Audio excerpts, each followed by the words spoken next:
Hey, Gobby, come here. What's that? Look at that. What's that? That's my supper. It's absolutely disgusting. Disgusting. Not to me, it's not, buddy. Hey folks, welcome back to Abundant Life Homestead. We're now in week 11 of my son's first ever corn patch. We are getting very close to harvest time. How excited are you, dude? Pretty excited. Pretty excited. I am too. It's been 4 years since we've had sweet corn that was grown on this land, so pretty good stuff. Last couple of weeks have been a little strange. Last time we videoed, we went through bumping the corn to increase pollination and the fact that we would be watering every day. We only got to water a couple days. We started getting storms almost continuously. The ground has not dried out in 2 weeks, to the point we got a little too much rain. And some of the stalks are starting to show it. They're getting a little rust, a little bit of blight. The leaves are starting to change color on us here. But this close to harvest, no big deal. These ears are going to finish out. We're going to do good. We're going to have them. So I realize there's a few things that I didn't cover this year that some newer corn growers may have questions about. One of those is going to be my supper tonight. We'll get to that later. But let's take a look at a few others. Well, that didn't go as planned. Caleb and I were out here. We started filming an update, and rain clouds cut loose on us. So like I was saying, it's rained too much this year. We got it again last night. Now he's at school and headed off to his grandma's for the weekend, so we're going to have to drive on without him. So throughout the late season, Caleb has had a lot of questions and concerns about his corn. More often than not, it's what is this that I see, and is it bad for my corn? I remember these are a lot of questions I had to work through when I first started growing a garden, sweet corn specifically, and it's questions that most any gardener has to go through. We're going to save a couple of those issues for our next video right before harvest, but we're going to get to a couple of them today, including the issue of what it was that I wanted to eat and Caleb found so disgusting. We'll get to that. After learning to plant and tend their crop, one issue that becomes a concern of most young aspiring gardeners becomes that of corn tillers. They ask, what are they? Why do they form? Are they competing with my crops? And what do I do about them? Well, corn tillers, simply put, are secondary stalks put off by the main root. This one right here is a prime example of corn tillers, and let's zoom in here and take a look at it. Now you can see here we have the main stalk growing, but there's also 1, 2, 3, 4, 5 more stalks coming off of it. Those are suckers, or corn tillers.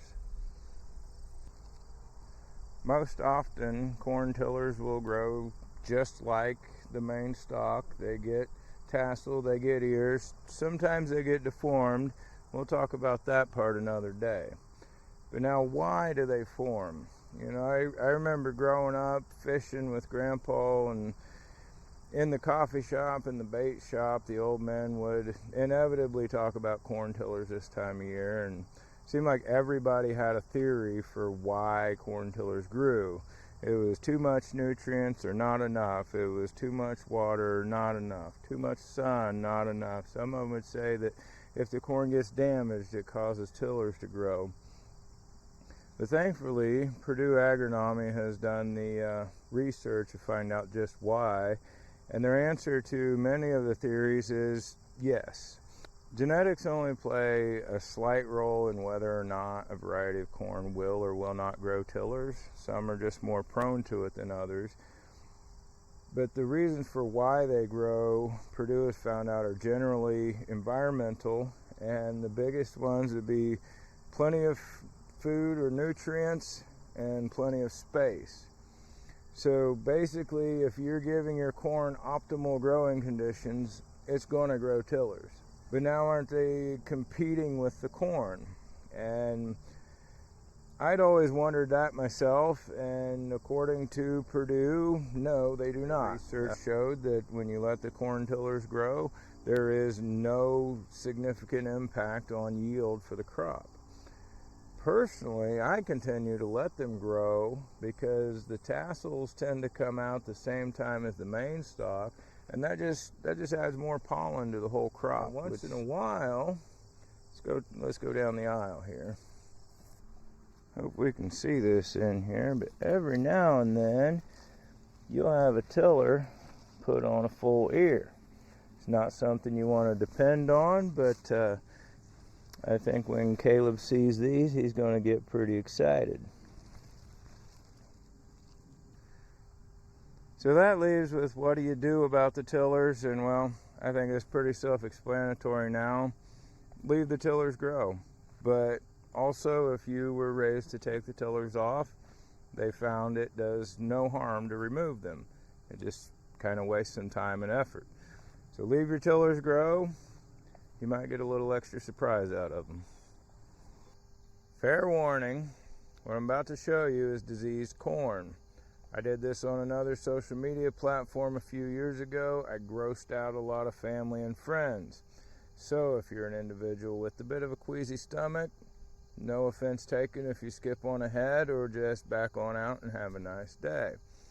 Hope you come back again next time.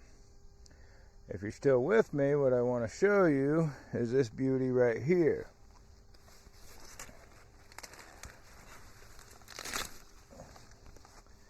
This is a corn fungus.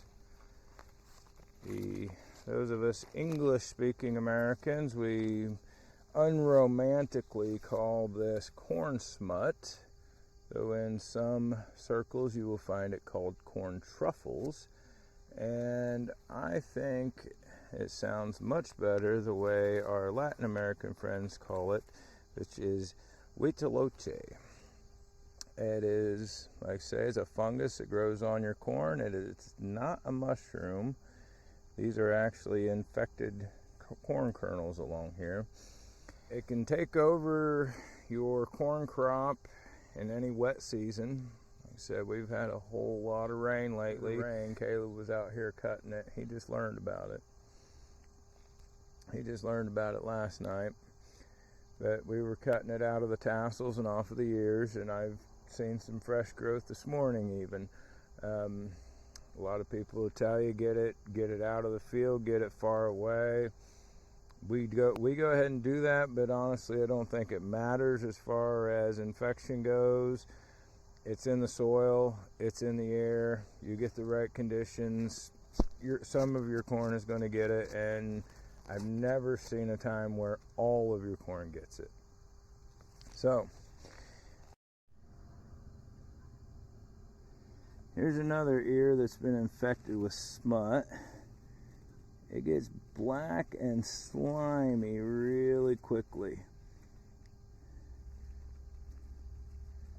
Not hard to spot. Once you start seeing an ear expand, even before the fungus has popped out, you can tell that it has a smut infection.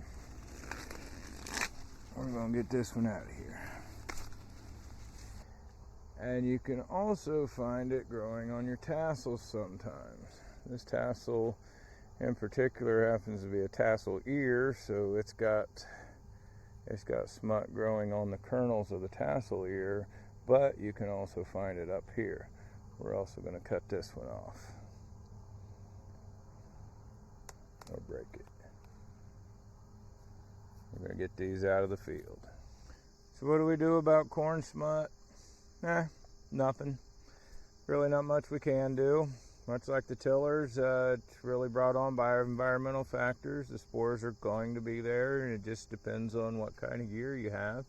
In rainy years you get more, in dry years you get less. I don't think we've ever grown corn out here where we had no smut whatsoever, but we are surrounded by commercial fields, so there's always corn on one side or the other of us. So the only issue that leaves for today is supper. What did I find so exciting and Caleb found so disgusting? Well, It's right here in front of me. It's the corn smut, the corn truffles, the Huitlacoche. I know it sounds weird, this stuff is amazing, and in some parts of the world it's considered a delicacy. I had some last night. This ear right here I'm going to take in, I'm going to chop it up with some onions, some garlic, a few chilies, going to make some Huitlacoche quesadillas. Amazing stuff. As long as you pick the white ones, don't get the ones that have started dropping spores. If you like mushrooms, it's not a true mushroom, it's just a fungus. It's amazing, amazing stuff. And you can eat this anytime.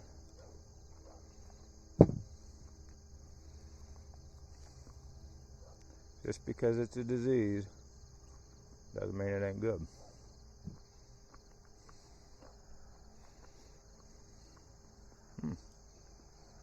That one was real sweet.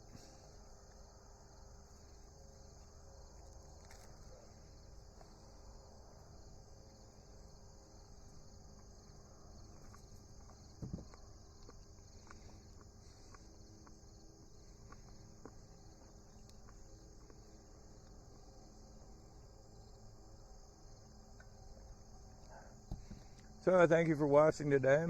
Hope you found the video interesting or maybe possibly learned something. If you'd like to stay up to date with life out here on the homestead or just Caleb's Sweet Corn Adventure, make sure you are liked and subscribed. Hit that little bell so you get the notifications when we do post.